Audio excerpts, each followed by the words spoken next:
पुणे जिल्ह्यातील मुंडवा या ठिकाणी कोरेगाव पार्क येथील 40 एकर जागा जी आहे ज्याची किंमत 1800 कोटी होती ते 300 कोटी रुपयाला घेतली। त्याची स्टॅम्प ड्युटी 21 कोटी होती।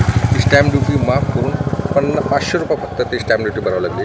त्याच्यामध्ये मुख्यमंत्र्यांनी आदेश देऊन तहसीलदार निलंबन झालं आहे, उपनिबंधक निलंबन झालं आहे आणि त्या अमेडिया कंपनीचं एक कोणतरी त्याच्यावर गुन्हा दाखल झालेला आहे। दिग्विजय पाटील वगैरे याचं असे नाव आहेत, फक्त पार्थ पवार गुन्हा दाखल झाला नाही। पार्थ पवारचं नाव यायला लागलं आहे। तर प्रहार जनशक्ती पक्षाची भूमिका काय? मला सांगा, शेतकऱ्यांच्या बाबतीत वेळोवेळी आंदोलन करत असताना आदरणीय उपमुख्यमंत्री अजितदादा पवार काय म्हणतात की शेतकरी सारखा फुकट मागतो। अहो दादा, मला सांगा, काय तुम्ही आमचे दुश्मन नाही आहेत? तुम्ही संविधानात्मक पदावर तिथं उपमुख्यमंत्री म्हणून बसलात, तुमच्याकडे अर्थ खातं आहे। आम्ही तुमच्याबद्दल काही दिवसापूर्वी टोमॅटो मारून आंदोलन केलं होतं।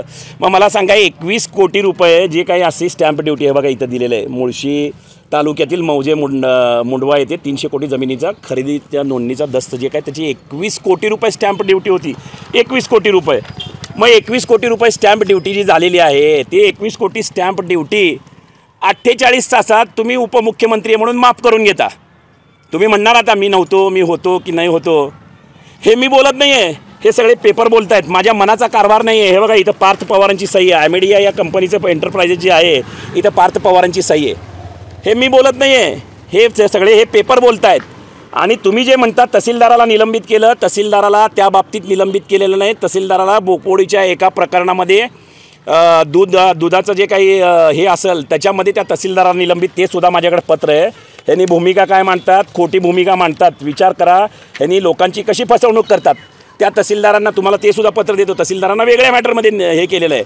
मग 21 कोटी रुपये 48 तासात पेपर मीडियाच्या माध्यमातून माझ्याजवळ हे पुरावे आहेत। 48 तासात तुम्ही माफ करून घेतात शेतकऱ्यांचं कर्ज।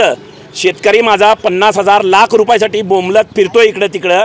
रोजच्या रोज जवळजवळ 12 ते 15 शेतकऱ्यांची आत्महत्या होते महाराष्ट्रात। हे तुम्हाला दिसत नाही का? तुमचे 21 कोटी कसं काय माफ झाले? इथं पार्थ पवारांची सही आहे, 21 कोटी माफ झाले। तुम्ही महारत्नाची जी जमीन होती ती दुसऱ्याच्या माध्यमातून तुम्ही हे केली, कुठल्या तरी एका मोठ्या बिल्डरच्या घशात घालण्याचा 300 कोटीचा प्लॅन होता तुमचा। त्याचे 21 कोटी 48 तासात माफ, माझ्या शेतकऱ्याचे कर्ज का माफ करत नाही? तुम्हाला थोडं काहीतरी वाटायला पाहिजे। या गोष्टीतून तुम्ही विचार करा। आमचा तुमचा बांधाला बांध नाही।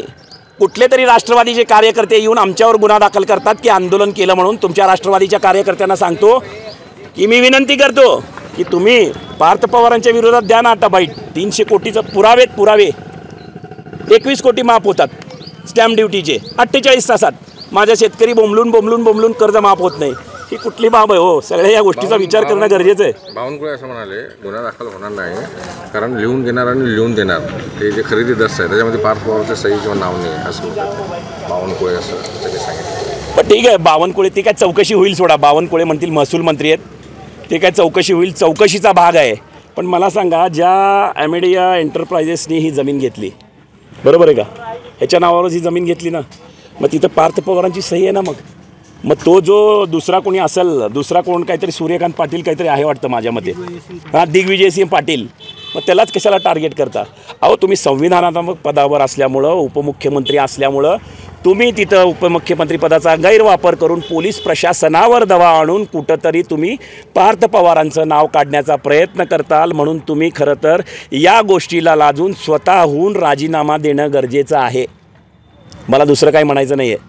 मी शेतकरी नात्याने एक शेतकरी म्हणून सांगतो, जर तुमचे 21 कोटी रुपये स्टॅम्प ड्युटी जर 48 तासात माफ होत असतील तर माझ्या शेतकऱ्यांची माफ होणं गरजेचं ना हो? मला सांगा ना, शेतकरी रडतो, मरतो, आत्महत्या करतो, तुम्ही त्याच्यावर कुठली हे करत नाही। तुम्हाला एवढी मोठी प्रॉपर्टी, आता मी तुम्हाला वाटेल अजित कुलकर्णींनी बाईट दिली, अजित कुलकर्णी म्हणलं हे पेपर काय खोटेत का? पेपर सांगतात हो। मग तुम्ही द्या ना राजीनामा, द्या, मग त्याच्यात चौकशी करा, काय होतं बघूया आपण त्या पद्धतीने।